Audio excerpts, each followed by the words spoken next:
सल्लल्लाहु तआला अलैहि वसल्लम नहमदुहु व नुसल्ली व नुसल्लिमु अला रसूलिहिल करीम अम्मा बअद फ़क़द क़ाल अल्लाहु तआला फ़ी कलामिहिल मजीद बिस्मिल्लाहिर रहमानिर रहीम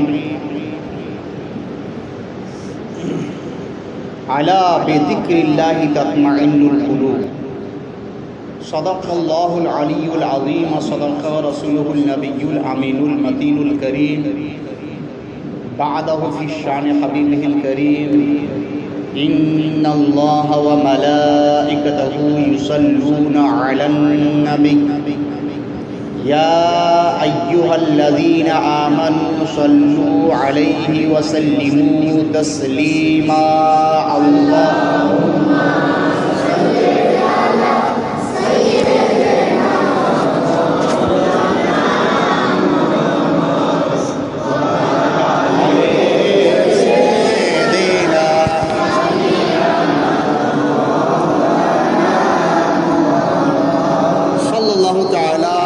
वसल्लम। उपस्थित आजकेर मजलिसेर श्रोता मंडली, सर्वप्रथम प्रशंसा रब्बुल आलामीनेर जन्य जिनि एक, अतःपर कोटि कोटि दुरूद सालाम बर्षित होक आमार आपनार नबी रसूल আকরাম नूरे मुजस्सम शफिए मुअज़्ज़म सय्यद आलम हाबिबे किरदेगार नायबे परवरदिगार मक्कार ताजदार कुल कायनातेर मालिक व मुख्तार विश्व रसूल विश्व ब्रह्मांडेर कांडमूल खत्मे रसूल नबी मुहम्मदुर रसूलुल्लाह सल्लल्लाहु ताआला अलैहि वसल्लमेर को बोलुन अल्लाहुम्मा आमीन। आज के आमरा एखाने समावेत हয়েছি फातेहार मजलिसे एर बरकत फजिलत आलोचना यदि करा जाए ताहले যতই आलोचना करबेन समय कम पड़े जाबे इनशाআল্লাহ। এই মজলিসের দ্বারা আমরা কি শিক্ষা পেতে পারি, আমাদের কি উপকার হতে পারে, যদি আপনি খাতা কলম নিয়ে বসেন তাহলে কিন্তু আপনার হিসাব কম হয়ে যাবে, কিন্তু এই মজলিসের বরকত এত বেশি আপনি হিসাব করে শেষ করতে পারবেন। কিছু উদাহরণ আপনাদের সম্মুখে তুলে ধরি। এই মজলিস আপনার অন্তরের মধ্যে সেই আলোড়ন সৃষ্টি করে দেয় যে আলোড়নটা বিশ্বের আর কোথাও পাওয়া যায় না। পয়েন্ট, এই মজলিস আপনার নেকির খাতায় এত নেকি জমায়েত করে যেটা অন্য কোনো আমলের দ্বারা সেই নেকিকে জমা করা যায় না। বলবেন কিভাবে? যেখানে এই মজলিসের আয়োজন হয় কারা হাজির হয় সেই সম্বন্ধে মুহাদ্দিসে কেরাম বড় বড় উলামায়ে কেরামরা বলছেন যে এই মজলিসে তারাই হাজির হয় যাদেরকে আল্লাহ তৌফিক দান করেন, তারা হাজির হয়। কারণ সারা বিশ্বের বহু মানুষ রয়েছে, বহু মজলিসে তারা থাকে। জিকিরের মজলিস, রব্বুল আলামিনের চর্চার মজলিস, রব্বুল আলামিনের হাবিব রসুলুল্লাহর জিকিরের মজলিস, এটা খুব কম জায়গাতেই হয়ে থাকে। তাহলে আপনারা, আমরা, আমি, আপনি, বাচ্চা চাচ্চা যারা আমরা হাজির হয়েছি, এটা একদম এক মতে আমরা বলতে পারি যে রব্বুল আলামিনের দয়ায় আমরা এখানে হাজির হয়েছি। তাহলে এটা হাজির হওয়াটা আপনার হয়ে গেল। দ্বিতীয় স্টেজে চলে যায়। দ্বিতীয় স্টেজ এটাই, যেখানে দুনিয়ার যেখানেই কোনো মজলিস হয়, রব্বুল আলামিনের চর্চার মজলিস, রাসূলুল্লাহ জিকিরের মজলিস, সেই এলাকাতে অগণিত ফেরেশতা এসে হাজির করতে শুরু করে। সেই ফেরেশতারা বার্তা নিয়ে যায় মহান রব্বুল আলামিনের দরবারে যে ইয়া রাব্বুল আলামিন, ধরার মধ্যে ভূপৃষ্ঠের মধ্যে বহু মানুষ তো রয়েছে, বহু মানুষ বিভিন্ন জায়গায় মশগুল তারা রয়েছে, কিন্তু আশ্চর্য জিনিস দেখলাম। বলে কি আশ্চর্য জিনিস? বলে রাব্বুল আলামিন, আশ্চর্য জিনিস এটাই যে কিছু মানুষকে দেখলাম যে তারা সমস্ত রকম খারাপ জিনিসকে বাদ দিয়ে মজলিসে এসে মসজিদের মধ্যে আপনার জিকির ও চর্চা তারা করছে। রাব্বুল আলামিন ইরশাদ করে দেন যে তোমরা সাক্ষী থেকে যাও আর তাদের আমলনামাতে লিখে দাও ইন্তেকালের পর তাদের ওই জিকিরের মজলিসে তাদের কবরও আলোকিত হবে, হাসর মাঠও তারা আলোকিত হবে। এইভাবে রাব্বুল আলামিন ইরশাদ করেছেন। তাহলে এই মজলিসের বরকত আমরা পেয়ে গেলাম, বুঝতে পারলাম। এরপর এই মজলিসে হয় কি? প্রথম আল্লাহর জিকির আমরা করি, দ্বিতীয় রাসূলুল্লাহর চর্চা দরুদ শরীফ আমরা পড়ি। আল্লাহর জিকির এর দ্বারা অনেকে রয়েছে যে আরে এদের কোনো কাজ না, এরা মসজিদের মধ্যে বসে আল্লাহ জিকির। আমি বললাম শোনা, আসল কাজ তো এরাই করছে, আসল কাজ তো এরাই করছে যারা আল্লাহর জিকির করছে। কারণ দুনিয়াতে কোনো জিনিসের শান্তি পাওয়া যায় না ইল্লা ব্যতীত আল্লাহর জিকির আর রাসূলুল্লাহর জিকির। আল্লাহর জিকির ছাড়া আর কোথাও শান্তি নেই, আল্লাহর চর্চা ছাড়া কোথাও আপনার দিলের মধ্যে প্রশান্তি পাওয়া যায় না। কোরআনকে জিজ্ঞাসা করা হলো, কোরআন বলে আলা বিযিকরিল্লাহি তাতমাইন্নুল কুলুব। যদি দিলের মধ্যে শান্তি আসে তো রাব্বুল আলামিনের চর্চার মধ্যেই শান্তি আসতে পারে। আর যেটা রাসূলুল্লাহর চর্চা সেটাই আল্লাহর চর্চা, রাসূলুল্লাহর গুণগান করছেন সেটাও আপনার রব্বুল আলামিনের চর্চা হয়ে যাচ্ছে। আর রব্বুল আলামিন তিনি ইরশাদ করেন, হাদিস শরীফের মধ্যে বিদ্যমান, আল্লাহ রব্বুল আলামিন তিনি ইরশাদ করেন ফামান যাকারাকা যাকারানি, হে মুস্তাফা যে আপনার চর্চা করলো সে আমারই চর্চা করে নিল। তাহলে এইগুলো ক্লিয়ার মজলিসের বরকত আপনারা পেয়ে গেছে। এই মজলিসে এলে মানুষের অহংকার দূর হয়ে যায়, অহংকার দূরীভূত হয়ে যায়। যে মানুষটা অহংকার করে থাকে যে আমি ছাড়া আর কেউ কিছু জানে না, আমি ছাড়া আর কিছু বলে না, আলহামদুলিল্লাহ একটা ওয়াজের মজলিসে আসুন, তার দিল পরিষ্কার হয়ে যায়, দিল পরিষ্কার হয়ে যায়।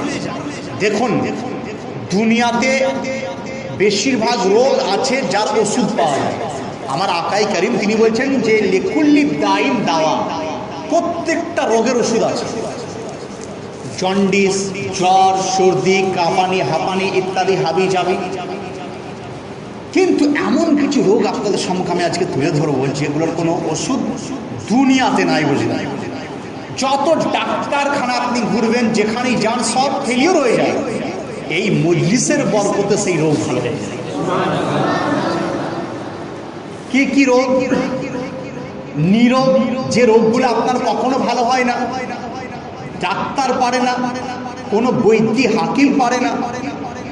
প্রথম হচ্ছে গুনাহার রোগ। মানুষ যখন গুনাহ করে, গুনাহ করতে করতে ওরা এমন কিছু রোগ ধরে যায়, বুঝলেন, যে রোগটা দুনিয়ার কোনো ডাক্তার বদ্যি ভালো করতে পারে না। 2 নম্বর রোগ লোকের বদদোয়া রোগ। কেউ আপনার বদদোয়া করে দিলে, এমন আপনি তার ক্ষতি করেছেন, আপনি ভাবলেন যে আমি তো খুব উপকার আছে, না, কদিনের মিথ্যার আশ্রয় যারা নেয় তাদের গাড়ি বেশি দিন চলতে পারে না। মিথ্যার আশ্রয় যারা নেয় তাদের গাড়ি কিন্তু বেশি দূর চলতে পারে না। যারা জুলুম করে, অত্যাচার করে, তাদের গাড়ি কিন্তু বেশি দিন চলতে পারে না। আসল উদাহরণ আপনাদের সম্মুখে তুলে ধরি যে মিথ্যার স্থায়িত্ব বেশি দিন নয়, জালিমের স্থায়িত্ব বেশি দিন নয়। যতই আমরা মনে করি যে আমি বলেছি লোকটা তো ভালোই শাস্তি পাচ্ছে, মিথ্যা বলে তাকে ফাঁসিয়েছেন, আপনি বলেন যে আমি তো খুব আরামে আছি না। উদাহরণ নিয়ে যান, ফিরাউনের নাম আপনারা সকলেই শুনেছেন। ফিরাউনের নাম অজানা কারোর কাছে নেই। যে কোনো ইমাম সাহেব মসজিদে ওয়াজ 2, 3, 4, 5 সপ্তাহ করার মধ্যেই ফিরাউনের নামটা তার মধ্যে চলে আসে, মানে খারাপ লোকেদের মধ্যে। সেই ফিরাউন সিংহাসনে বসে আছে, বুঝলেন। জিবরাইল আলাইহিস সালাম তিনি চলে এলেন মানব বেশে। আসার পর বলে ফিরাউন একটা কোশ্চেন আছে, প্রশ্ন রয়েছে। বলে কি কোশ্চেন? বলে আমার কোশ্চেন এটাই বলো তুমি তো রাজা। বললে আমি এখন উপস্থিত রাজা। তোমার রাজত্বে তুমি কোনো একজন ব্যক্তিকে তাকে রাজা বানিয়ে দিলে কিছুক্ষণের জন্য, তোমার সিংহাসনে কয়েক ঘন্টার জন্য বসিয়ে দিলে। হে ফিরাউন, ওই ব্যক্তি তোমার সিংহাসনে বসার পর তোমার বিরুদ্ধে সে আইন করতে শুরু করে দেয়। তোমাকে ফাঁসি কাটে ঝোলাবে, তোমাকে সুলিতে চড়াবে, তোমাকে কতল করাবে, ইত্যাদি ইত্যাদি। তুমি বসালে আর তোমার বিরুদ্ধে চারণ সে শুরু করে দিয়েছে। আচ্ছা বলো তো সেই লোকটার শাস্তি কি হতে পারে? পানিশমেন্ট কি কি দেবে? তো ফিরআউন বলেছিল সেই লোককে পানিতে ডুবিয়ে ডুবিয়ে মারা উচিত।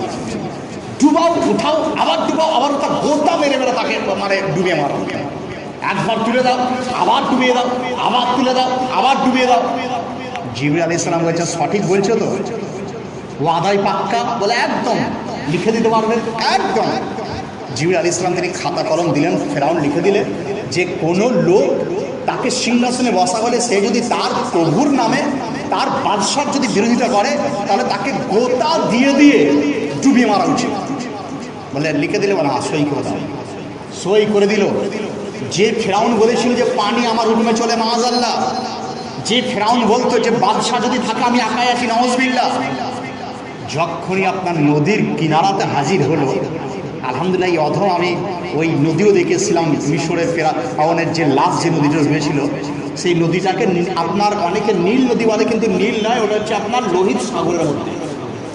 তো লোহিত সাগরের কিনারাতে আপনার ফিরআউন যখন দেখলো যে মুসা আলাইহিস সালাম তো তিনি চলে যাচ্ছেন, আর মুসা আলাইহিস সালামের হুকুমে নদী একদম দ্বিখণ্ডিত হয়ে যাচ্ছে, রাস্তা বেরিয়ে যাচ্ছে, অনেক দূর চলে গেছে। ফিরআউন চিন্তায় পড়ে গেছে কি করি কি করি।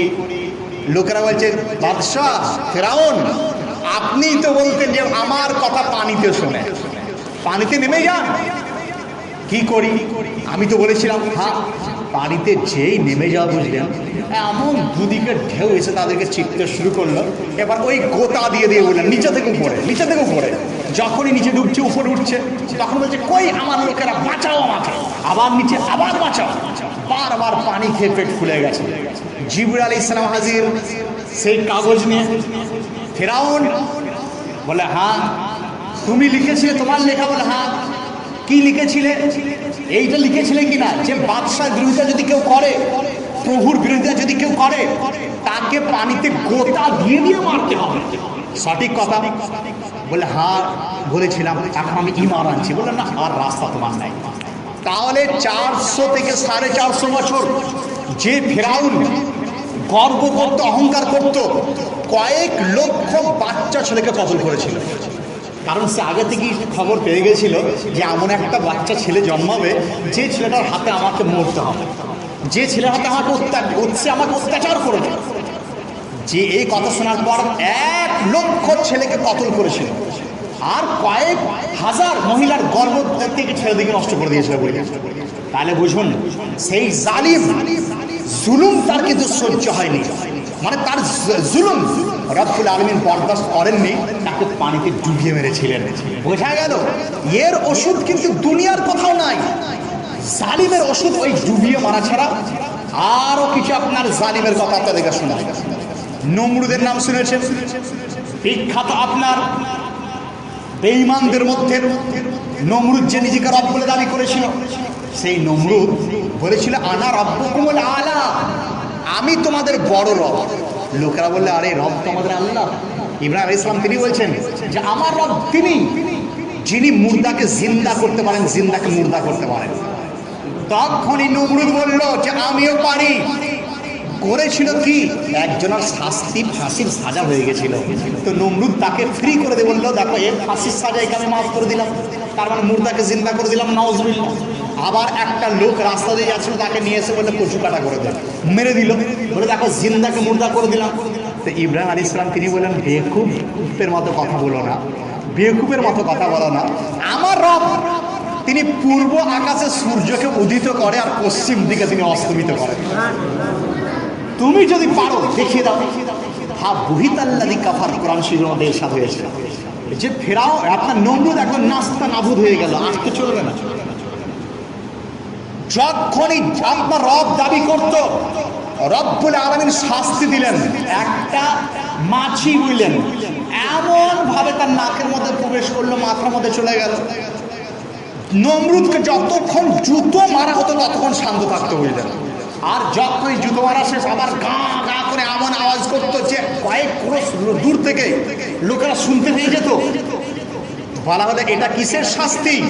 ডাক্তার ভর্তি হাকিম তারা বললে এটা দুনিয়ার কোনো রোগ নয়, এটা হচ্ছে এমন একটা রোগ, এটা জুলুম তুমি করেছো, জুলুমের শাস্তি তুমি পাচ্ছ।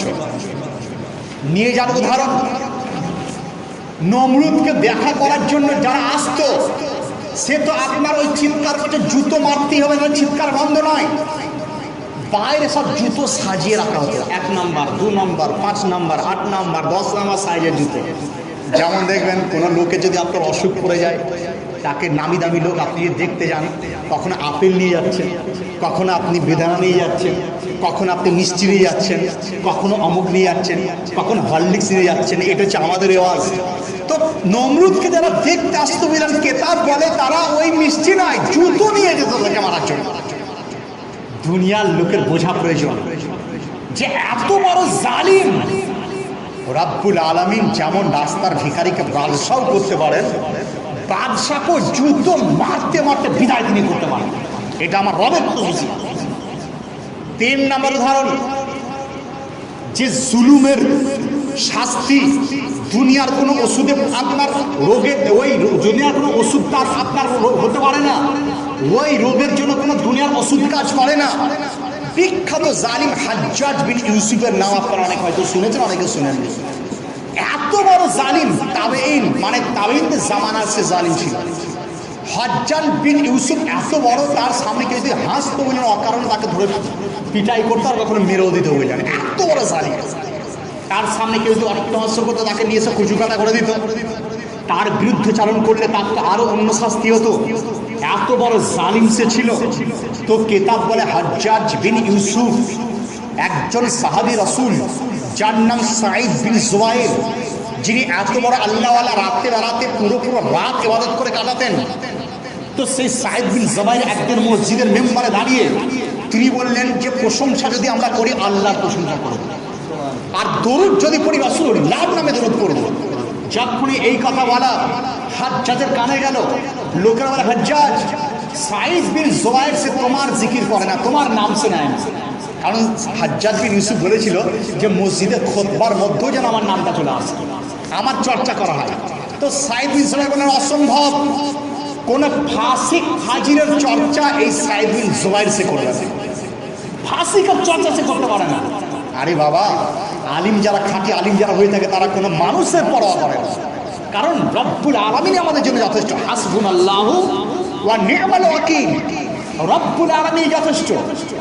তো হযরতে সাঈদ বিন জুবাইরকে ধরে নিয়ে আসা হলো, বন্দি করে একদম 2 হাতে হাত করে পড়িয়ে হাজ্জাজ বিন ইউসুফের সামনে হাজির।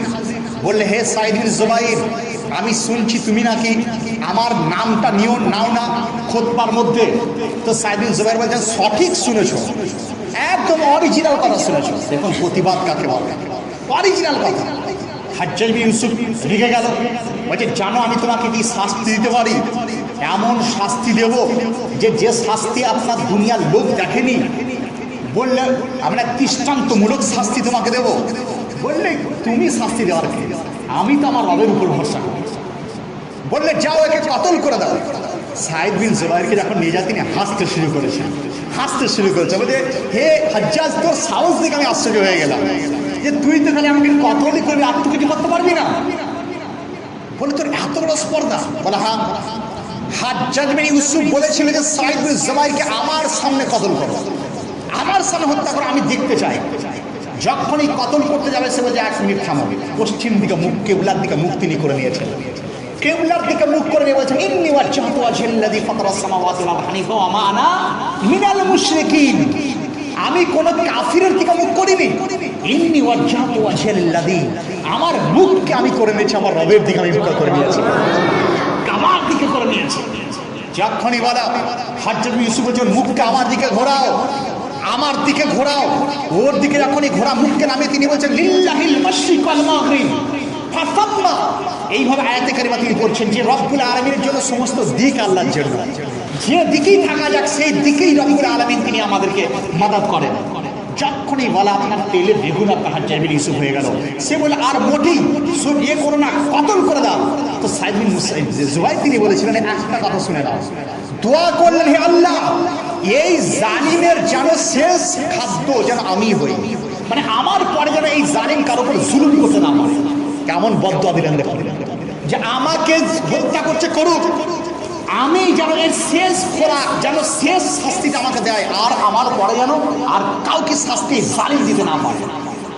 এই বলে বললেন সঙ্গে সঙ্গে ওনাকে তলোয়ার দিয়ে কতল করা হয়েছিল। কিতাব বলে যে উনি বয়স্ক ছিলেন কিন্তু রক্তর একদম এমন রক্ত ফিনকিতে বেরোতে শুরু হয়েছিল যেন জোয়ান মানুষের রক্ত বের হচ্ছে, আর এত রক্ত জমায়েত হয়েছিল তৎকালীন লোকেরা বলতে শুরু করেছিল যে এনার বয়স বেশি হলে কি হবে, এনার রক্তের মধ্যে এমন টকবক করে ফুটছে মনে হচ্ছে যেন কোনো বাদশাহ মানে প্রতিবাদ সে করেছে, হক কথা বলার কারণে তার রক্তের আপনার উলিঙ্গ এইভাবে উঠতে শুরু করেছে, রক্তের আপনার ছিটা বেরোতে শুরু হয়েছে। যখনই আপনার শহীদ তিনি হয়ে গেলেন, সেই রাত্রের ঘটনা পয়েন্ট বলেছিলাম যে জুলুমের কোনো ওষুধ হয় না, পয়েন্ট বলেছিলাম বদদোয়ার কোনো ওষুধ দুনিয়াতে নাই, বদদোয়ার কোনো ওষুধ দুনিয়াতে নাই। 2 বছর 4 বছর আপনি ভাবছেন যে আমি লোকটার ক্ষতি করলাম খুব আরামে আছি, না, কখনো না, আপনি আরামে থাকতে পারেন না। 2-4 বছর পর আপনার মিথ্যা আপনাকে কিন্তু এমন দৌড়ে বেড়াবে যে আপনি টাকা রোজগার করছেন বটে, কিন্তু আপনার বিবির তরফ থেকে এমন অশান্তি যে আপনি ঘর থেকে আর গুরুত্ব মনে হচ্ছে না, এমন চাপের মধ্যে আপনি পড়ে যান যে ওই মিথ্যায় আপনার মৃত্যুর কারণ হয়ে দাঁড়ায়। রাত্রিবেলাতে হাজ্জাজ বিন ইউসুফ স্বপ্ন দেখছে, কাকে শুয়ে আছে স্বপ্নে দিয়ে চলে এসেছেন, সাইদ বিন জুবাইর স্বপ্নে চলে এসেছেন। আর তো মারার উপায় নাই, দিনের বেলাতে তো আমি তো ক্ষমতা প্রয়োগ করছি, কিন্তু রাত্রিবেলাতে যদি ওই লোকটাই চলে আসা কিচ্ছু করার থাকে না। হাজ্জাজ বিন ইউসুফ শুয়ে আছে, গলার কলারকে ধরেছে, কে হাজরতে সাইদ বিন জুবাইর তুলে ধরে বলছে বল আমাকে কি কারণে তুই মেরেছিস। যখনই গলার গলার টিপে আপনার যেখানে স্বপ্নেতে যদি মানুষের কষ্ট হয় সেটা কাউকে বলতে সে পারে না, অরিজিনাল কষ্ট আপনি পান, একদম গলা টাইট মরেছে, একদম বেরিয়ে যাবে, উঠে চোখ আপনার খুলে গেছে, কাউকে দেখতে পাচ্ছে না, একদম নিঃশ্বাস নিতে শুরু করেছে। লোকেদেরকে ভিত্ত চাকর সমস্ত মন্ত্রীদের উঠে বলেছে যে শোনো সব চলে এসে আমার কাছে। বলে কি বলছে, আজকে রাত্রে আমাকে সাইদ বিন জুবাইরের আত্মা এসে আমাকে গলা টিপে মেরে দিচ্ছিল, তোমরা পাহারা দাও, পাহারা দাও। পাহারা দিয়ে করবে কি, পাহারা দিয়ে করবে কি, খবর মধ্যে এসেছে আবার ঘুমানো। যখনই ঘুমানো আবার গলার টুটিতে হয়েছে, বল আমি কি জুলুম করেছিলাম, আমি কি অত্যাচার করেছিলাম। আজ দেখুন আপনারা অনেকেই ভাবেন যে ওই লোকটার বিরুদ্ধে চান করে আমি হয়তো খুব হিরো হয়ে রয়েছি, না, কখনই না।